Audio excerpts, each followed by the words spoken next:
참된 예배의 방법을 가르쳐 주신 것처럼 오늘 우리가 하나님이 예배하는 자들을 찾으시며 어떻게 예배해야 될지를 하나님의 말씀을 통하여 깨달을 수 있도록 주여 도와 주시옵소서.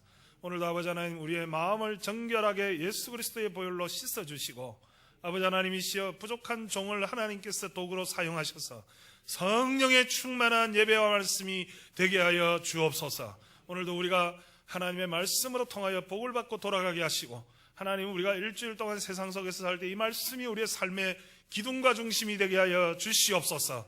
우리의 모든 연약한 육신이 회복을 얻게 하시고, 우리의 아버지 하나님 피곤한 몸이 아버지 하나님 앞에 고침을 받게 하여 주시옵소서. 예수님의 이름으로 감사하며 기도드리옵나이다. 아멘.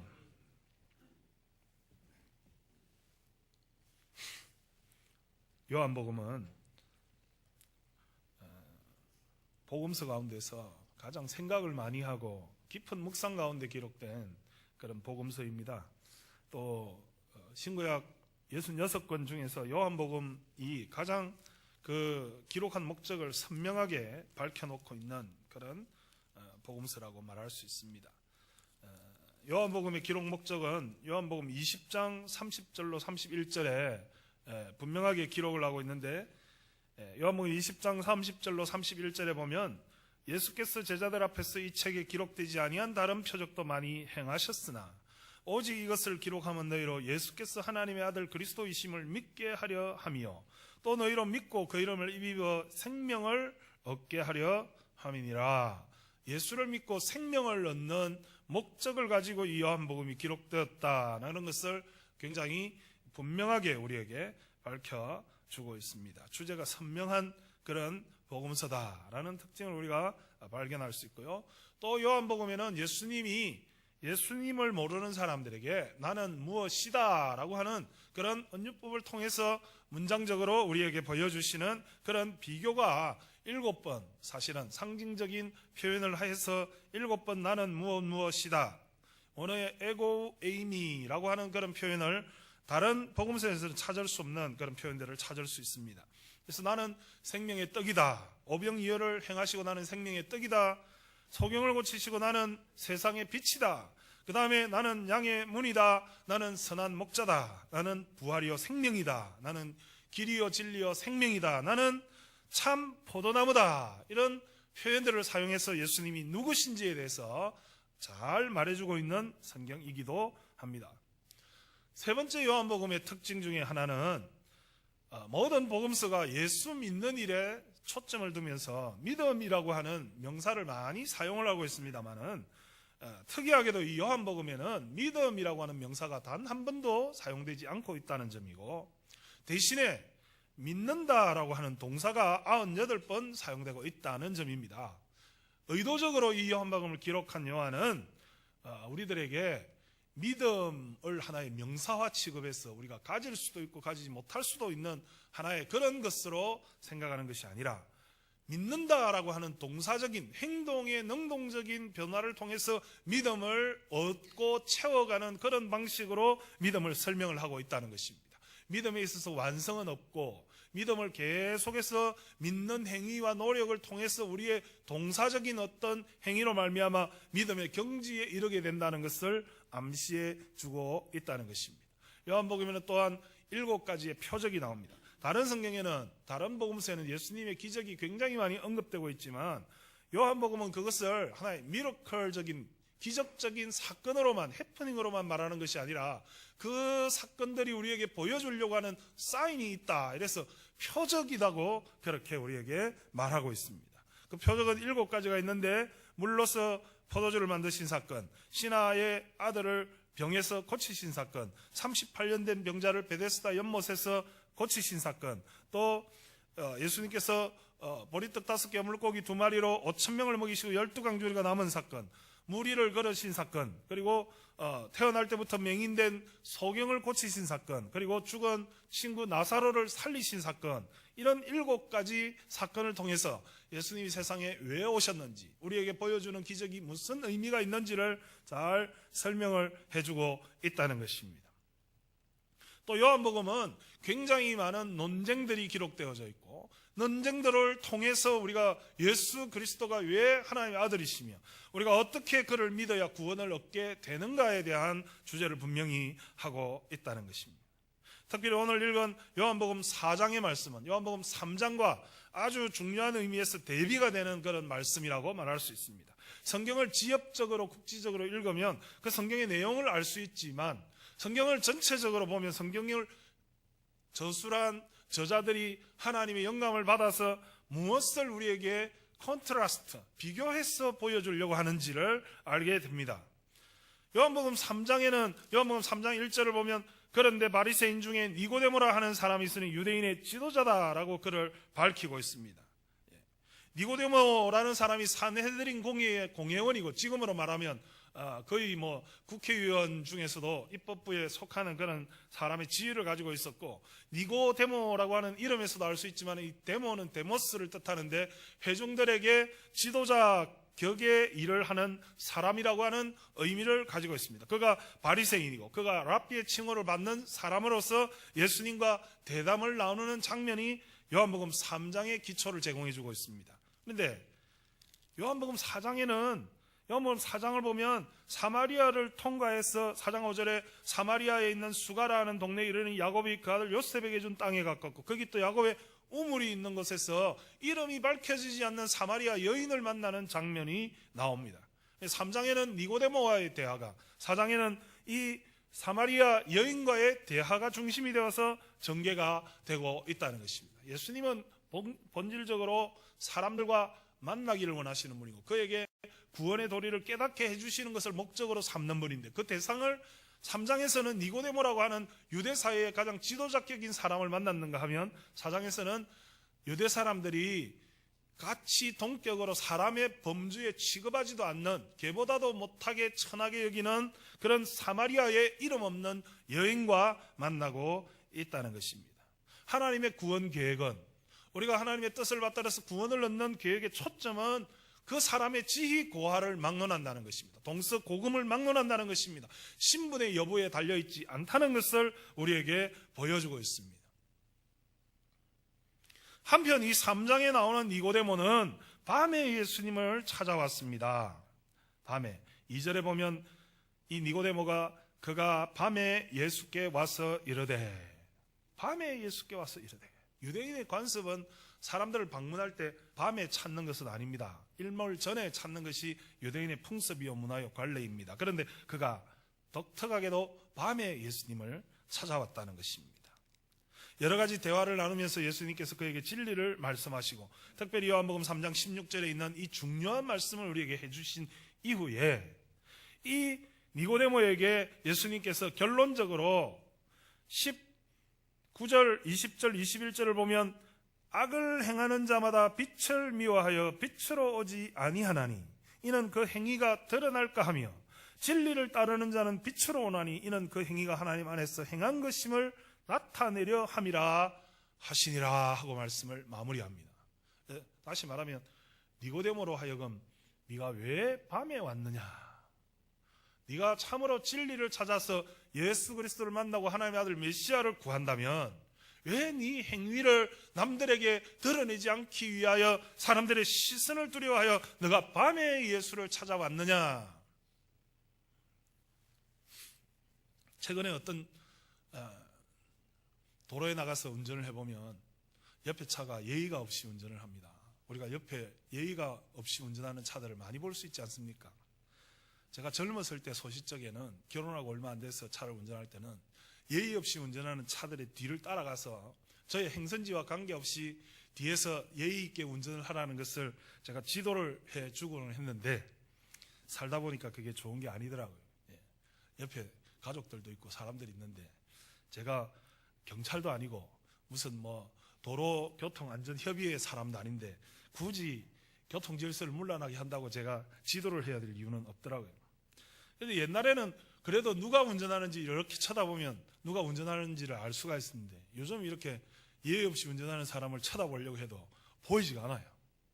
창문을 다 짙은 색으로 썬팅을 해가지고 도대체 그 안에서 얼마나 많은 잘못을 저지르고 다른 사람들과 시선을 마주치지 않기 위해서 그렇게 유리를 막아 놓았는지, 심지어 앞유리도 짙은 색으로 칠을 해가지고 말이지, 저런 사람들이 터널 속에 들어가면 어떻게 운전을 할까? 해가 지면 도대체 밤에 타는 자동차와 낮에 타는 자동차가 다른가? 이런 생각을 해보기도 합니다. 사실은 잘 안 보이게 되죠. 우리가 죄를 짓는 사람의 특징은 남에게 자기 행위를 드러날까 두려워하는 거예요.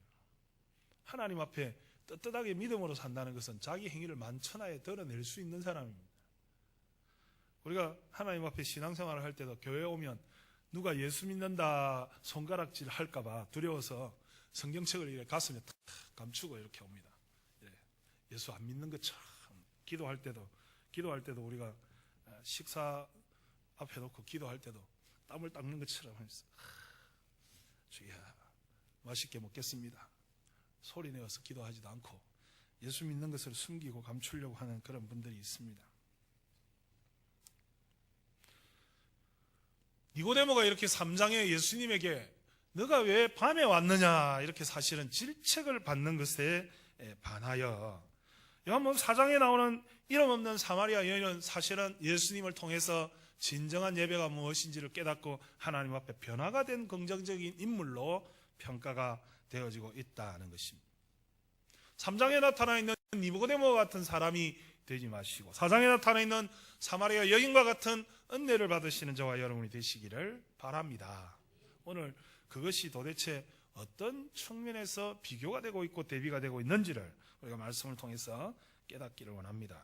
여러분, 오늘 읽은 본문의 첫 부분에 아버지께 참되게 예배하는 자들은, 이렇게 말씀을 시작하고 있습니다. 아버지께 참되게 예배하는 자들은, 여러분이 오늘 예배하기 위해서 주님 앞에 나왔는데 여러분들은 참되게 예배하는 자들입니까?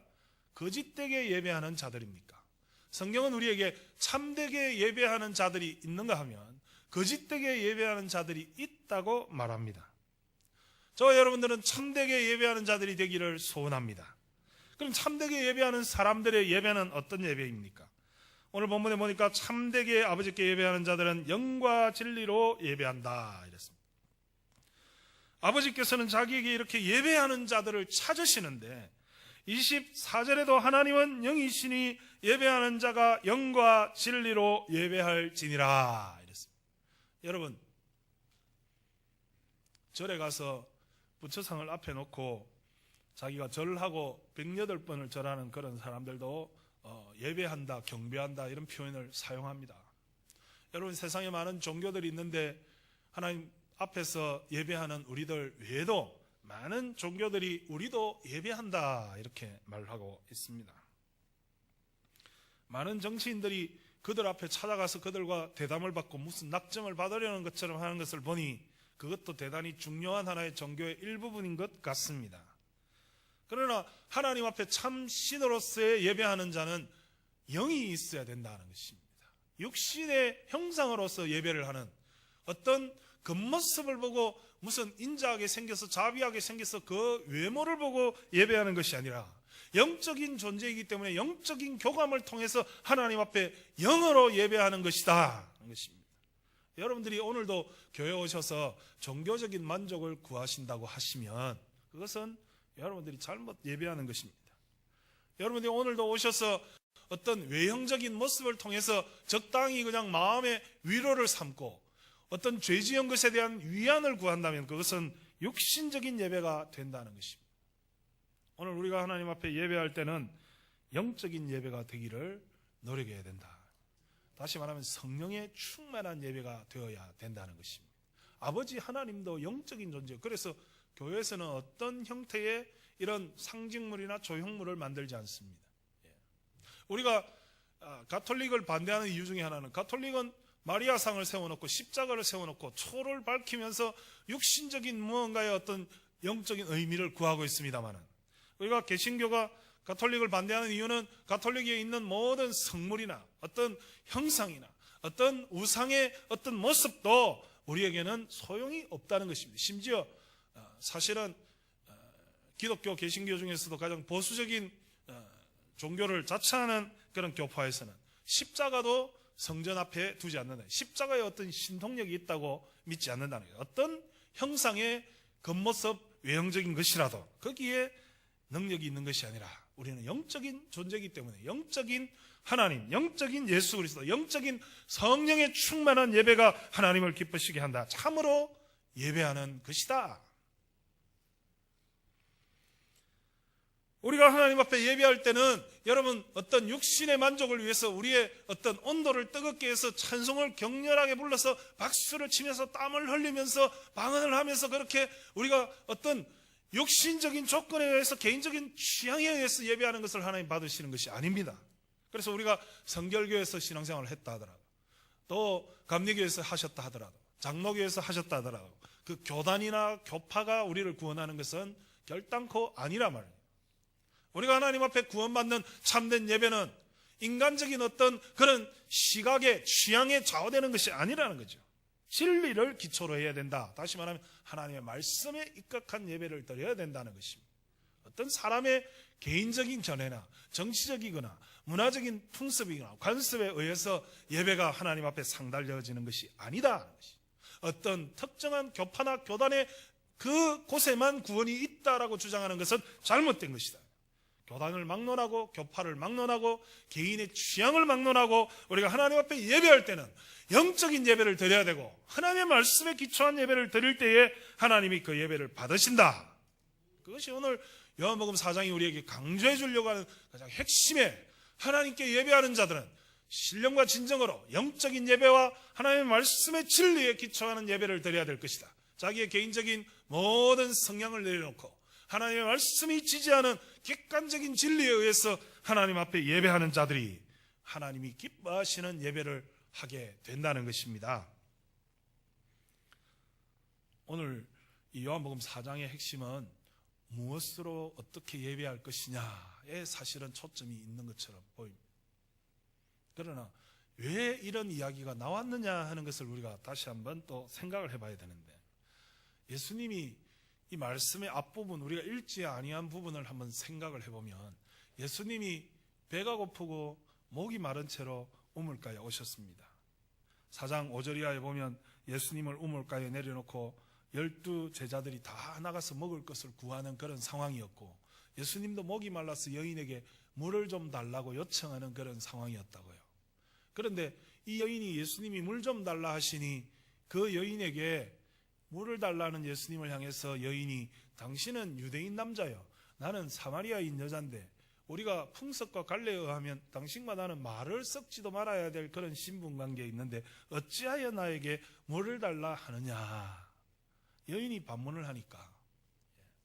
보세요, 우리가 이 말씀을 진행을 하다가 보면 예수님이 그 여인에게 남편을 데려오라 했고, 남편이 과거에 5 있었으나 지금 없다라고 말하는 대목이 나오는데, 여인이 그런 부끄러운 과거를 감추기 위해서 사실은 이 시간에 낮 정오에 이 우물에 물을 길러 왔다는 것입니다. 6절에 보면 때가 6시쯤 되었다라고 했을 때 유대인의 시간력으로서는 6번째 시간이다 이 말입니다. 6번째 시간이니까 제1시, 제2시, 제3시 이것은 밤 한밤중으로부터 2시간씩 이렇게 끊어가면 제6시라는 것은 정오를 말하는 거죠.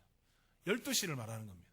그러니까 보통 우물가에는 동서고금을 막론하고 여인들이 아침을 짓기 위해서 아침 시간에 가고 또는 저녁을 하기 위해서 저녁 시간에 가는데, 사람들이 거의 찾지 아니하는 한낮의 시간에 이 여인이 우물가에 물들어 갔다는 것은 우물가에 만나는 그 우물가 공동체의 사람들에게 자기의 모습을 보이지 않고 서로 대화를 나누지 않겠다는 그런 의미지요.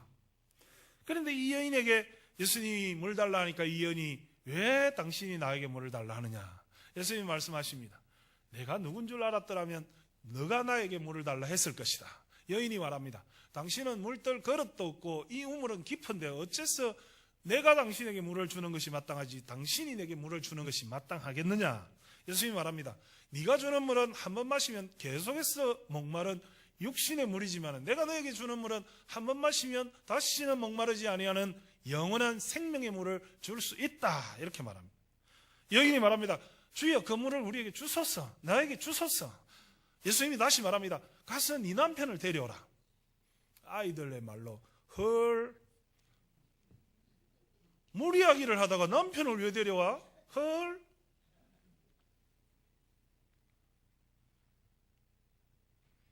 여인이 말합니다. 남편이 없습니다. 예수님이 말합니다.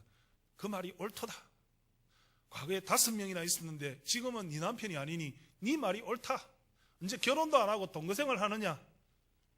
과거에 5번이나 네가 목말라서 인생의 해답을 찾기 위해서 이 사람 저 사람하고 결혼했어. 여인에게 있어서 남편은 모든 것을 의미하는데 지금 있는 그 사람도 네 남편이 아니니 네 말이 옳도다.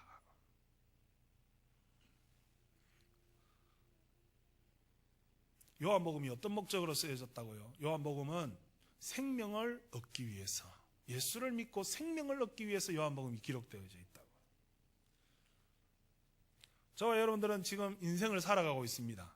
100세 시대라고 하지만은 사실은 100세는 소문의 100세지 100세 쉽지 않습니다. 여러분 100세 살려고 그러면 여러분들이 아주 많은 노력을 해야 돼요.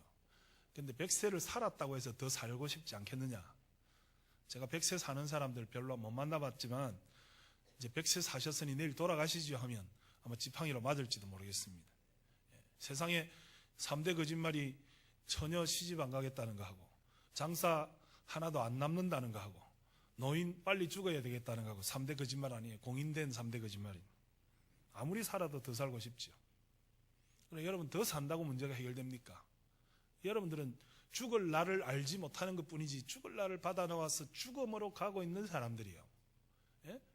우리가 수억 년, 수십억 년의 세월 중에서 여러분들이 인생에 존재하고 있는 이 세상에 존재한다고 말하는 60년, 70년은 없는 거나 마찬가지요. 예? 수학적으로 말할 때도 수천억 분의 0.001은 무시돼도 좋은 제로에 가까운 0의 수렴하는 여러분들의 인생이 아닙니까? 죽을 날을 받아놓은 사람이 살았다고 말할 수 있습니까? 진정한 삶이라는 것은 영생입니다. 영원히 사는 것이. 영원히 살아갈 수 있는 유일한 방법은 예수를 믿는 거다 이 말입니다. 우리가 저와 여러분이 하나님 앞에 예배하는 이유는 예수를 믿고 영생을 얻기 위해서 예배한다 이 말입니다. 그러니까 예수님이 생수를 너에게 주어서 네가 한 번 마시고 목마른 것이 아니라 영원히 목마르지 아니한 생수를 내게 주리라. 이것은 너가 예배를 통해서 예수 그리스도의 실체와 만나고 영생과 구원을 얻으라 이 말입니다. 그래서 예수님이 뜬금없이 뭘 이야기하다가 예배 이야기로 지금 이야기가 비화되고 있다 이 말입니다. 요한복음 4장이 우리에게 보여주려고 하는 것은 물에 관한 이야기가 아니라, 사실은 요한복음은 물에 관한 이야기로 시작됩니다. 요한복음 2장에 물이 변해서 포도주가 되고, 요한복음 3장에 니고데모에게 물과 성령으로 거듭나지 않으면 하나님의 나라를 갈 수 없다라고 말하고, 요한복음 4장에 우물가의 여인에게 물 이야기로 시작을 하고, 요한복음 5장에 베데스다 연못에 많은 물 가운데 고침을 받는 이야기가 나오고, 요한복음 6장에 나를 믿는 자는 그 배에서 생수의 강이 흘러나리라, 이렇게 물 이야기로 계속해서 진행이 되고 있습니다. 왜냐하면 물이 생명에 있어서 가장 중요하니까. 생명과 영생을 얻기 위해서는 영원히 목마르지 않는 물이 필요하다 이 말입니다. 우리의 피지컬 바디, 육신을 위해서 물이 아니라 우리의 영적인 갈증을 해소시켜줄 예배를 통한 생수를 공급받는 것이 우리에게 중요하기 때문에 아버지께 참되게 예배하는 자들은 영과 진리로 예배할 것이다, 이렇게 말하고 있다는 것입니다. 사랑하는 성도 여러분, 우리가 하나님 앞에 믿음으로 산다, 우리가 하나님 앞에 영생을 얻는다, 하나님 앞에 참된 예배를 드린다 하는 것이 무엇입니까? 그것은 우리의 생각을 버려두는 것입니다. 오늘 이 예배라고 하는 용어가 오늘 본문에서는 주로 구약에서는 샤하라고 하는 단어가 예배를 뜻하고요, 그건 엎드린다 이런 뜻입니다. 항복한다, 엎드린다 이런 뜻이고요. 오늘 본문에서는 이 프로스퀴네오라고 하는 존경한다, 존중한다 이런 의미로 사용되어지고요. 이게 신체에서 한 60번 정도 사용되면서 예배라는 의미로 사용되어지고, 두 번째로 많은 뜻이 라이트레이아라고 하는 그런 용어로 사용되어지는데, 그것은 무엇을 뜻하느냐 하면 봉사한다, 섬긴다, 내가 뭔가 직무를 맡아서 행한다 하는 그런 뜻으로 예배가 사용되어졌다는 것입니다. 예배는 내 뜻을 포기하고 하나님의 뜻대로 살겠다라고 하는 순종의 다짐입니다.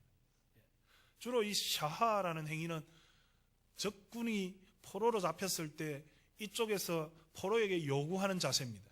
그러니까 얼굴을 땅에 대고 가슴과 배를 땅에 대고 무릎과 넓적다리를 땅에 댄다는 것은 내가 당신을 향해서 반항하지 않겠다, 모든 것을 포기하겠다, 당신이 원하는 대로 나는 적극적으로 순응하겠다라고 하는 항복의 표현입니다.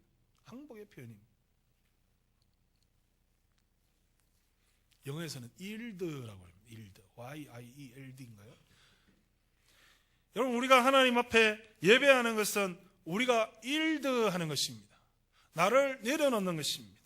내가 겸손하게 엎드려지는 것입니다. 하나님의 뜻에 잡아가고 순종하겠다라고 하는 의미를 가지고 있습니다. 그것이 참된 예배의 기본적인 자세다 하는 것입니다.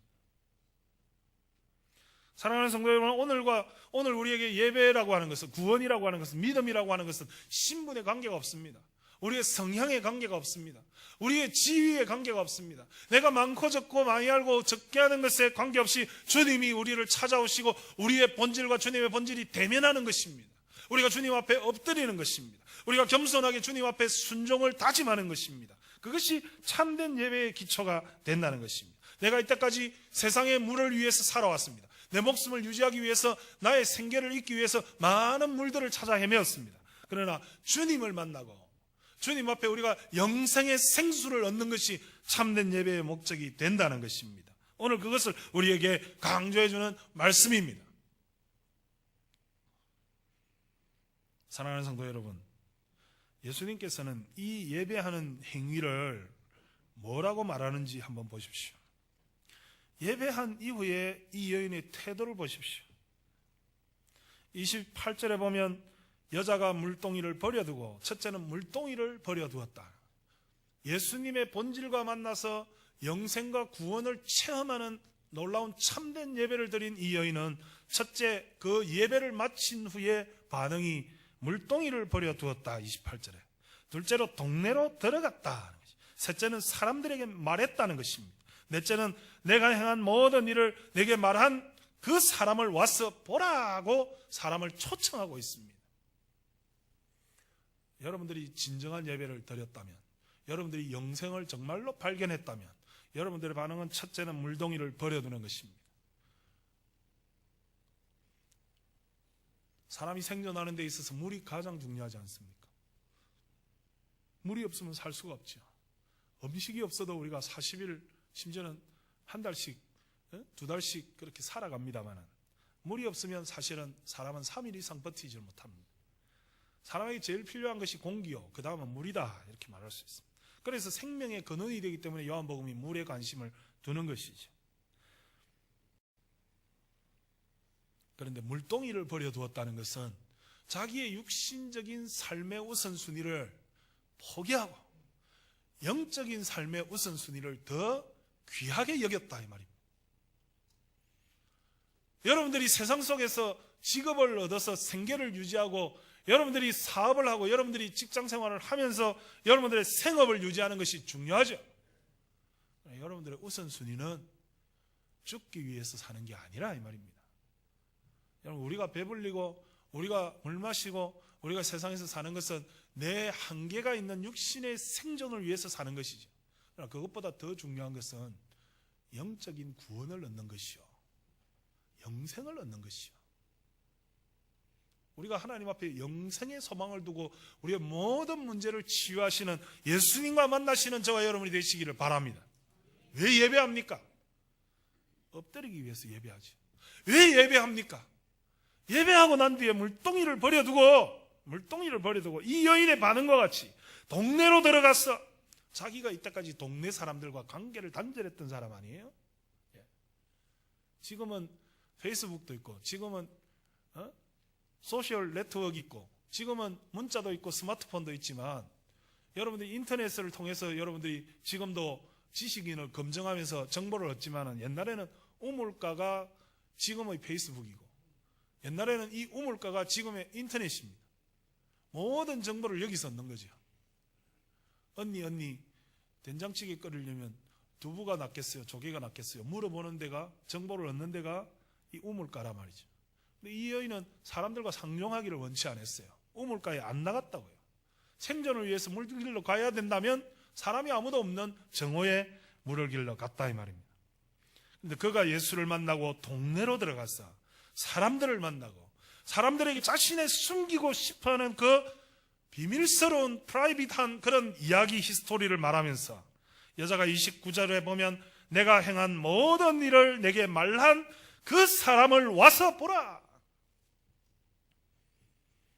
오늘 여러분들이 하나님 앞에 진실한 예배를 드리고 믿음으로 산다면 이런 리액션이 있어야 됩니다. 예배한 이후에 여러분들이 깨달은 진리를 사람들에게 나누고 싶어야 된다.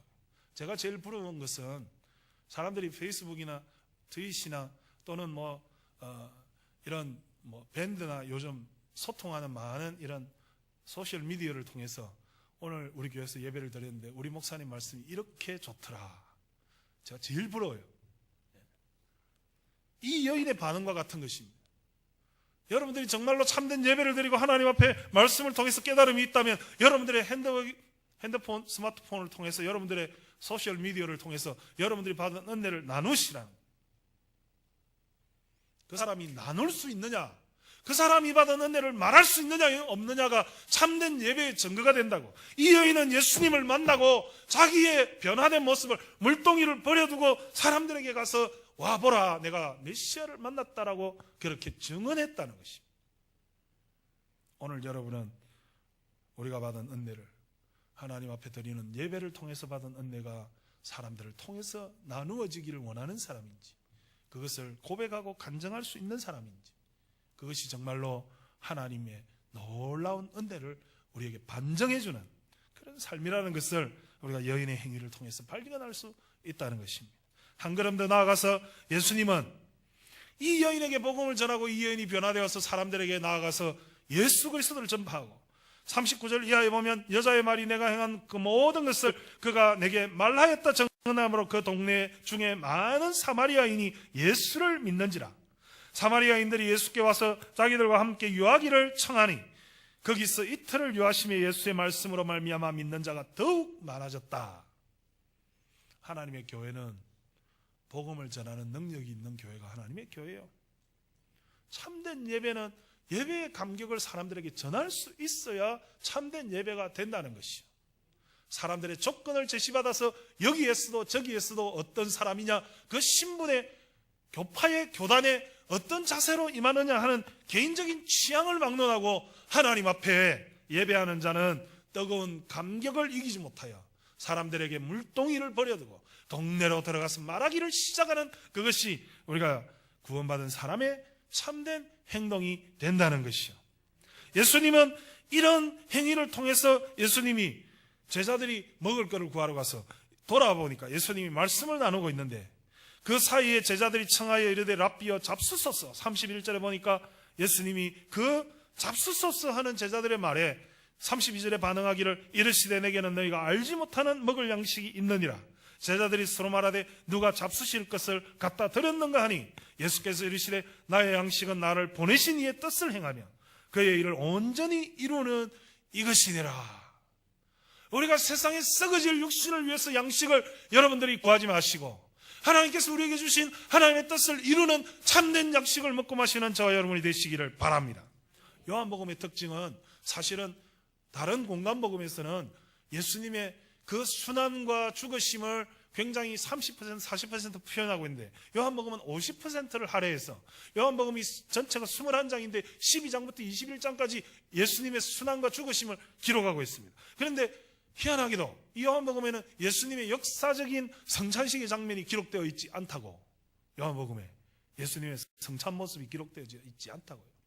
그런데 오늘 보십시오. 요한복음 3장에 보면 니고데모가 질문했을 때 어떻게 거듭나겠냐고, 어떻게 구원받겠냐고 물어봤을 때 예수님이 물과 성령으로 거듭나야 된다고 세례를 말하고 있고, 오늘 본문에서는 내가 먹는 양식이 진짜 양식이 아니라 나를 보내신 이의 뜻을 행하는 것이 양식을 먹는 것이다라고 사실은 성찬을 말해주고 있는 것입니다. 요한복음 6장으로 가면 그 역사적인 기사를 말하는 것이 아니라 예수님께서 이렇게 말씀하십니다. 6장 53절에 예수께서 이르시되 내가 진실로 진실로 너희에게 이르노니 인자의 살을 먹지 아니하고 인자의 피를 마시지 아니하면 너희 속에 생명이 없느니라. 내 살을 먹고 내 피를 마시는 자는 영생을 가졌고 마지막 날에 내가 그를 다시 살리리니 내 살은 참된 양식이요 내 피는 참된 음료로다. 사랑하는 성도 여러분, 예수를 믿는다는 것은 예수님의 살과 피를 먹는 것입니다.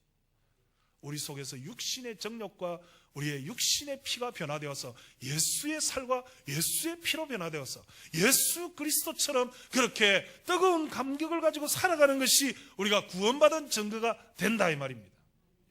그러니까 기념비적인 어떤 이벤트로서의 성찬을 지금 말하는 것이 아니라 항존적이고 지속적인 행위로서 예배를 드리는 것은 우리의 살과 피를 바꾸는 것이다.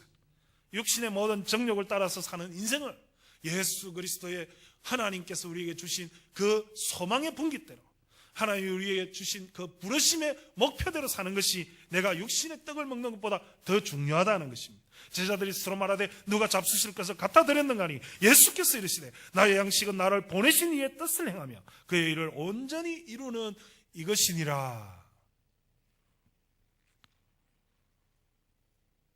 사랑하는 성도 여러분, 마귀가 예수님을 시험하여서 40일 금식기도 한 이후에 마귀가 네가 진짜 하나님의 아들이면 돌이 변하여 떡이 되게 하라. 한번 해봐라. 내 능력을 증명해봐라. 예수님이 그걸 받고 내가 못할 줄 알아? 돌이 변해서 떡이 되라. 떡이 날라와서 내 입에 들어와라. 하실 수 있죠. 예수님이 그 마귀의 시련에 자기의 능력을 테스트하는 그 시련에 예수님은 어떻게 반응합니까?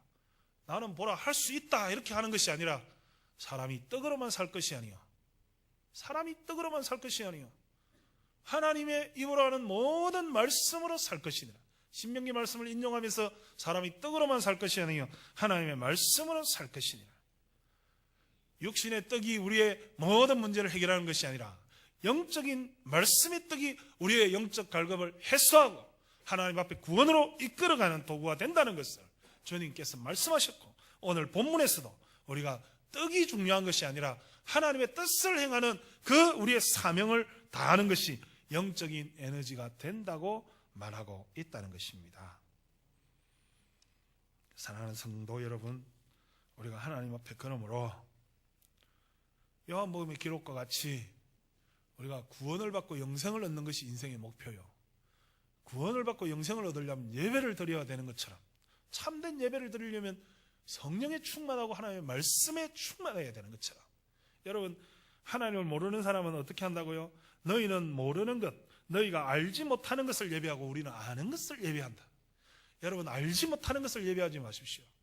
여러분들이 말씀에 확신이 없고 여러분들이 예배의 대상자가 누구며 예배를 도대체 어떻게 드리는 것인지를 깨닫지 못하고 예배하는 우왕좌왕하는 그런 우상숭배의 예배를 드리지 마시고 우리가 참으로 아는 예수 그리스도를 통하여 우리의 죄를 사함받고 성령에 충만하여 하나님을 향해서 드리는 예배자가 되시기를 바랍니다. 그리하여서 정말로 하나님께서 우리에게 바라시는 영적인 소생함을 얻고 인생의 모든 퀘스천 마크를 해결하고 하나님의 품으로 나아가서 우리가 물동이를 버려두고 동네로 들어가서 우리가 만난 예수 그리스도를 증거하고 말할 수 있는 저와 여러분이 되시기를 주님의 이름으로 축원합니다. 그것이 진정한 예배가 되고 그것이 진정한 영적인 에너지가 되고 그것이 우리의 삶의 궁극적인 해결책이 된다는 것을 오늘도 이 예배를 통해서 발견하시고 깨달으시는 저와 여러분이 되시기를 주님의 이름으로 축원합니다. 이 시간 우리가 합심해서 간절히 기도하십시다. 기도하실 때에 하나님, 우리가 진정한 진실된 예배자가 되게 해 주옵소서. 우리가 참으로 성령에 충만하여 우리의 죄를 사함받고 하나님이 찾으시는 예배자가 되게 해 주시옵소서. 우리도 말씀을 통하여 예배를 통하여 은혜를 받고 물동이를 버려두고 동네로 들어가서 사람들에게 증거한 이 여인과 같이 아버지 하나님 앞에 정말로 하나님이 기뻐하시는 예배자가 되게 하여 주시옵소서. 이 시간에 통성으로 하나님 앞에 우리가 2, 3분간 기도하십시다. 하나님 아버지 은혜를 감사합니다. 이 시간에도 아버지 하나님 우리를 통하여 하나님 앞에 예배자로 부르셨사오니 아버지 하나님이시여 형식적으로 예식적으로